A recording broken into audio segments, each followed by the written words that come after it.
de Jager is 'n chef en die skrywer van Koesterkos, resepte uit ons ma se kombuise. In sy boek deel hy sy ouma en moeder se handgeskrewe resepte, sowel as gunsteling kos en herinneringe van familie en vriende, en neem hy ons op 'n hartverwarmende kulinaire reis deur Suid-Afrikaanse kombuise en kostradisies. Baie welkom hier by ons in die ateljee. Môre, dankie dat julle my hier laat kom kuier het.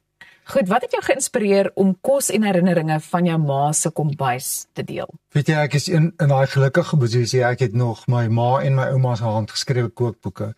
En in my vorige boek, Storiekos op reis na resepte, het ek stories en resepte van dwars oor die wêreld bymekaar gegooi. Toe besef ek, maar ek sit eintlik met goud in my eie kombuis.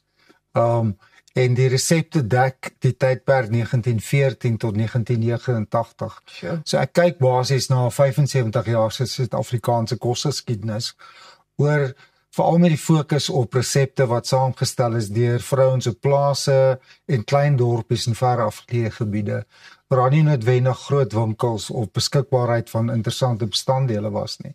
So die respek wat ek vir hulle het is toe ek nou deur die resepte gewerk het, behalwe dat dit 'n wonderlike gesprek weer was met my ma en my ouma, is dit wat hulle reg gekry het met baie min bestanddele tot hulle beskikking.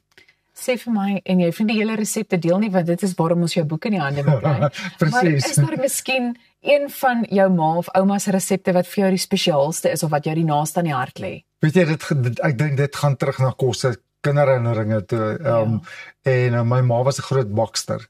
So sy het spesifiek daar sjokoladekoek in waarmee ek getoer het. Ek hoef nooit wiskunde huiswerk te gedoen het nie. Ek het altyd 'n stuk van my ma se sjokoladekoek geruil vir huiswerk, veral wiskunde. Dit klink vir my na 'n baie briljante plan om die minste te sê. Nou, hoe het jy die stories van familie en vriende in hierdie boek saamgevoeg? Ek dink die titel Koesterkos is waaroor dit gaan. So dit gaan oor herinneringe van vriende en familie by wie ek gekuier het as 'n kind en as 'n jong volwassene en om wie se tafel ons in die kombuise saam gekuier het. Wat maak Suid-Afrikaanse kombuise en kostradisies so uniek as jy dit moes opsom? Ek dink vindingrykheid. Daar's vir my, ek het dit vroeër genoem, en ek het 'n ongelooflike respek vir dit wat huiskokke reg kry. Sonder veel insetting van buite-invloede. En Suid-Afrikaanse produkte gebruik, veral platteland en plase, dis waarop die fokus gaan. Nou sê vir my, watter resepte in hierdie boek sou jy vir die Kerstafel aanbeveel? Dit is 'n moeilike een. As jy nog nie jou Kersfeeskoek gebak het nie en jy wil hom gaan koop, is daar 'n vinnige resep, 'n yskas Kersfeeskoek resep. En dan is daar nog een wat basies so 'n malva lekker rol is, wat baie kleurvol is, veral vir die kinders op die tafel. Wat jy malvas en 3 verskillende kleure kersies en dadels vat en jy rol dit in krummels en dan vries jy dit. En as jy dit sny, lyk dit ongelooflik. Daar's 'n baie mooi foto daaraan. Ja, ek wil sê, hier's baie mooi foto's van die meeste van die resepte. En dan is daar 'n vinnige een uit my ouma se boek uit. In 1920 het sy 'n druiwe sorbet gemaak wat vir my verrassend was. En dis iets baie goedkoops en maklik om te maak vir jou Kerstafel. Dit is kleurvol. Ek dink dit hoef duur te wees nie. Ek dink dit gaan vir my oor die vreugdefees en lekker eet en kuier. Ja. Ek dink ons het nog so 'n minuut oor, maar ek wil graag vir jou vra, is daar enige resepte of wenke wat jy vandag nog self graag in jou eie kombuis gebruik? Ek dink die eerste een is voeg by na smaak. En moenie bang wees om te kook nie.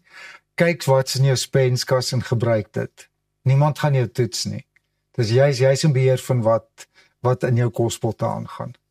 Goed, so Koesterkos, resepte uit ons ma se kombuise. Waarom sou jy hierdie as die perfekte Kersgeskenk aanbeveel? Weet jy, dit bring vir my nostalgie terug. Die hele kosbedryf gaan wêreldwyd terug na onthou resepte, na daai wonderlike warm gevoel. Ek dink met al die oneenigheid wat die oomblik dwars oor die wêreld aan die gang is dit belangrik om weer daai band op te tel. En waar is die boek oral beskikbaar? Maar hy is in die eerste plek beskikbaar by my, so jy kan hom van my af bestel of by Naledi van die uitgewer self en dan by die meeste van die boekhandelaars in die industrie sal hom. So indien hulle daai roete wil volg en jou persoonlik wil kontak, kan hulle jou sekerlik net op sosiale media ook in die hande gee. Ja, hulle kan net op my Facebookblad of my Instagram Frik die Jager gaan kyk of by Naledi direk. Frik, baie dankie. Ek wil self sommer so 'n boek hê vir myself. So baie dankie dat jy vanoggend hier by ons in die ateljee kom kuier het en vir ons meer kom vertel het. Dankie en ek dink vir almal koester daar herinneringe. Absoluut.